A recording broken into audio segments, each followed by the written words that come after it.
네, 안녕하십니까. 퍼식입니다. 오늘 정말 중요한 뉴스가 떴습니다. 그리고 제가 기다리고 있던 뉴스이기도 합니다. 바로 미국과 이란의 종전 및 핵 합의 MOU 조항이 떴습니다. 일단 이란 측에서 아직 사인은 하지 않았어요. 하지만 48시간 내로 이 MOU에 사인을 하게 되면 일단 미국과 이란의 전쟁은 30일 동안은 잠정적인 종전 상황이 됩니다. 호르무즈 해협의 봉쇄도 해제되게 되는 거죠. 자, 그러면 이 MOU에 포함된 14개 항목을 저와 함께 보겠습니다. 첫 번째로는 전쟁의 영구적 종결이 있습니다. 2월 28일 시작된 양국 간의 전쟁 상태를 즉각적이고 영구적으로 종료한다는 그런 조건이 있고요. 두 번째로 상호 간의 적대 행위를 중단하는 그런 협의가 있습니다. 이 대상에는 양국 군대 및 대리 세력의 적대 행위 중단도 포함되어 있습니다. 그렇기 때문에 미국은 평화 협상을 했지만 이스라엘은 여전히 공격을 하는 그런 상황까지 전부 다 막아주는 그런 합의라고 보시면 됩니다. 반대로 이란 또한 후티 반군 혹은 헤즈볼라 같은 그런 대리 세력을 통해서 어떠한 군사 활동이나 지원을 하지 못하는 그런 협의가 포함되어 있죠. 그리고 세 번째로 핵농축의 즉각 중단입니다. 이 조항에는 20% 우라늄 농축도 포함되어 있습니다. 그러니까 원자력 발전을 위한 그런 우라늄 농축도 중단한다는 그런 합의입니다. 그리고 네 번째로는 이란이 현재 보유하고 있는 우라늄 재고를 전부 다 해외로 반출하는 조건이에요. 우린 앞으로 핵농축을 하지 않겠다, 우라늄 농축을 하지 않겠다 이렇게 이야기해놓고 뒤에서 몰래 핵무기를 개발하는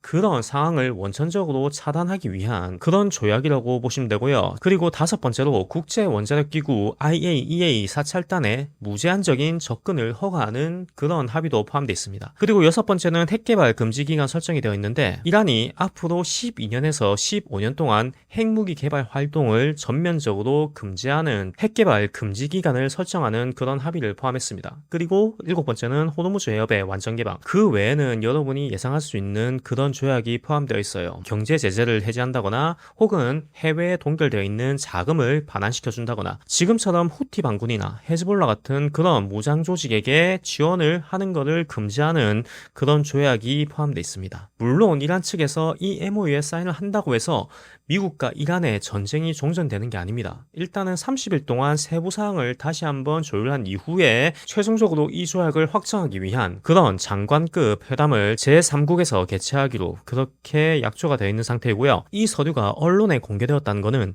이란 측에서 어느 정도 동의를 했고 그리고 합의 단계에 거의 도달했다는 증거라고 그렇게 보시면 됩니다. 자, 그렇다면 지금 시점에서 왜 미국과 이란의 MOU 체결이 정말 중요한 뉴스였는지, 그리고 제가 이걸 왜 기다리고 있었는지 거기에 대해서 말씀드릴 건데요. 먼저 트럼프 대통령이 4월 중순에 중국의 시진핑과 만나서 회담을 하는 그런 방중 일정이 있었습니다. 그런데 이란 전쟁이 아직까지 끝나지 않았기 때문에 그 일정이 5월 중순으로 미뤄졌죠. 그런데 오늘 날짜가 5월 6일입니다. 5월 중순이라고 해봐야 10일도 채 남지 않았어요. 만약에 이란과의 협의가 끝나지 않았다면 이번에 회담 일정 역시 딜레이될 확률이 매우 높았습니다. 그런데 여러분, 트럼프 대통령이 이란과의 전쟁이 아직까지 끝나지도 않은 상황에서 중국을 방문하는 이런 중요한 일정을 급히 잡은 어떤 이유가 있겠죠. 지금 미국은 2026년 들어서 각 대륙에 위치하고 있는 친중 국가들을 도장 깨기 하고 있습니다. 남미 지역에는 베네수엘라가 있었죠. 그리고 중동 지역에는 이란이 있었습니다. 지금 이 시점에서 MOU가 체결된다면 남미와 중동 지역이 일단은 정리가 된 상태예요. 그 다음에 남아있는 국가가 어디냐면 아프리카 지역에는 쿠바가 남아있고요. 그리고 가장 중요한 동북아시아 지역에는 바로 북한이 있습니다. 트럼프 입장에서는 본인의 임기가 끝나기 전까지 이 모든 국가들을 돌아가면서 전부 다 정리를 하고 싶어 할 거예요. 그 이유는 여러 가지가 있는데 바로 G2 국가로 성장해버린 중국을 견제하는 목적이 있을 거고요. 그리고 두 번째로는 미국이 가장 중요시 여기는 달러 패권과 긴밀한 연관이 있습니다. 지금 현재 미국의 플랜은 모두 다 공개가 된 상황이에요. 지니어스 법안을 발의하고 현재 존재하고 있는 블록체인 시스템을 활용해서 스테이블 코인을 통해서 전 세계에 디지털 달러를 뿌리겠다.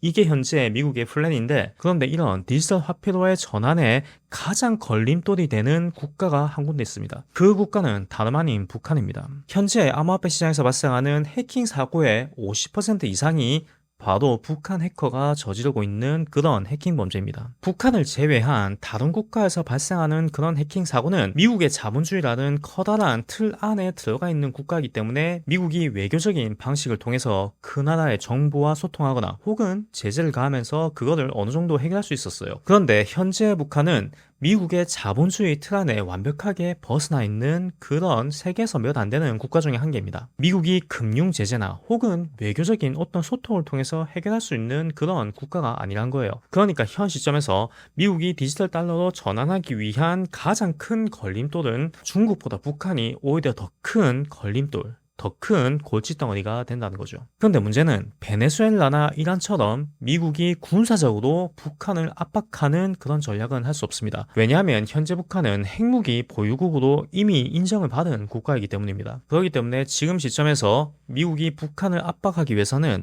남한의 협조, 그리고 중국의 협조가 필연적으로 요구가 된다는 거죠. 왜냐하면 북한이 암호화폐를 해킹해서 가져왔을 때 이 돈을 어딘가에서 세탁을 해야지 자신들이 뭐 먹을 걸 산다거나 혹은 원자재 같은 그런 걸 구입할 수 있잖아요. 그런데 그 역할을 해주고 있는 국가가 바로 중국이란 말입니다. 그렇기 때문에 미국의 트럼프 대통령이 이란 전쟁을 빨리 종식을 하고 그 후에 중국의 시진핑 주석과 만나서 요기에 대한 협상을 하려고 했던 거예요. 그런데 문제는 아직까지 이란과의 전쟁이 종전이 되지 않았죠. 그럼에도 불구하고 MOU 체결만 한 상태에서 무리하게 중국으로 방문하는 이유도 있습니다. 그건 바로 다음 달인 6월에 대한민국의 지방선거가 있기 때문입니다. 아까도 말씀드렸지만 북한을 견제하기 위해서는 중국 그리고 우리 남한의 공조가 필요하다고 말씀드렸습니다. 그 말인즉슨 이번 미중 정상회담이 우리 대한민국 중간선거의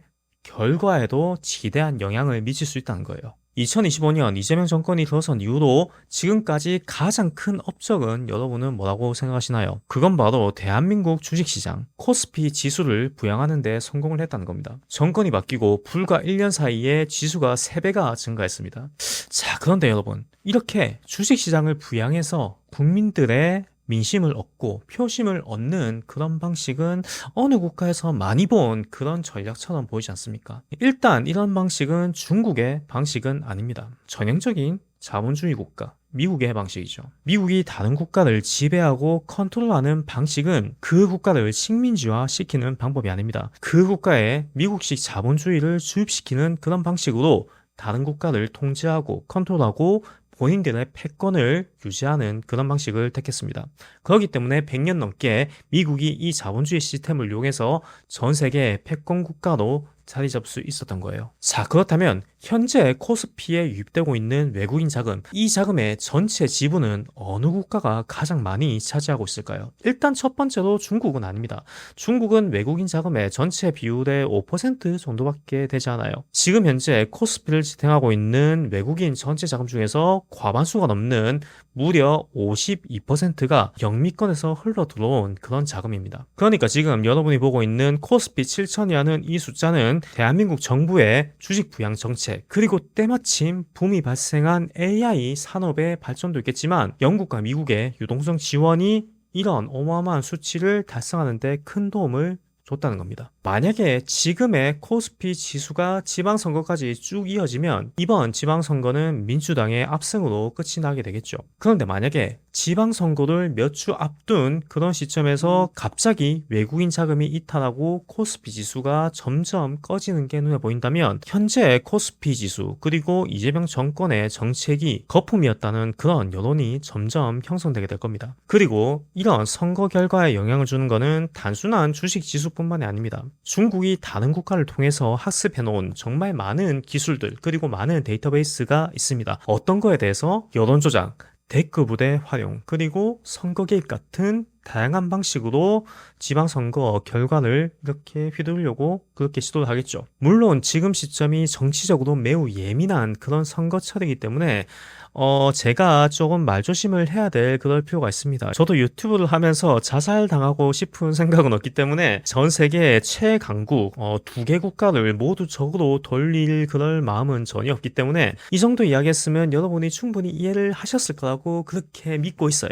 그렇기 때문에 트럼프가 전쟁이 아직까지 끝나지 않은 지금 시점에서 급하게 5월 중순으로 일정을 잡은 이유는 바로 우리 대한민국의 지방선거와 연결이 있고, 그리고 최종적으로 미국이 원하는 거는 북한의 정권을 수복하는 게 미국의 최종 목표일 겁니다. 그런데 그 단계에 도달하기 위해서 먼저 해야 될 거는 바로 금융 제재가 있겠죠. 먼저 중국을 통해서 더 이상 자금 세탁을 하지 못하도록 그렇게 중국에게 요구를 할 겁니다. 현재 트럼프가 보유하고 있는 카드가 상당히 많아요. 그리고 두 번째로는 이번 지방선거에서 대한민국의 현재 여당에게 힘을 실어줄지 힘을 실어주지 않을지 거기에 대해서 의논하고 결정하는 그런 자리가 될 확률이 매우 높겠죠. 최종적으로 양국가의 수장이 어떤 결정을 할지는 아직까지는 모르겠지만 만약에 미국의 의도대로 흘러간다면 여러분이 2028년 이전에 대한민국이 통일되거나 혹은 북한의 정권이 수복되는 그런 모습을 볼 수도 있을 거라 그렇게 조심스럽게 추측을 하고 있습니다. 물론 그렇게 되기 전에 한 번의 커다란 고난이 있을 거예요. 제 예상으로는 그 시기가 2026년 올해 발생할 수도 있다고 예상을 하고 있는데 그런데 이란 전쟁을 보시면 아시겠지만 항상 그게 계획대로 착착 흘러가는 게 아닙니다. 분명히 어떤 플랜은 있지만 그게 잘못 어긋나거나 혹은 딜레이 될 수도 있는 그런 상황이 발생하기 때문에 일단 지금 미국이 시행하고 있는 이 플랜은 30년 전에 이미 계획된 그런 플랜이기 때문에 어느 정도 큰 물줄기는 우리가 예상할 수 있지만 그게 정확하게 언제 이루어진다.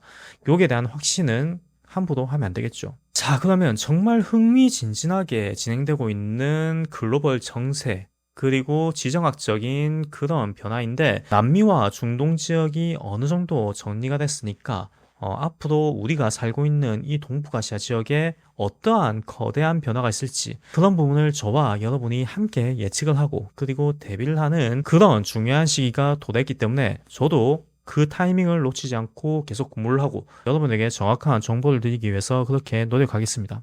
자, 그러면 다음 영상에서 또 뵙겠습니다. 감사합니다.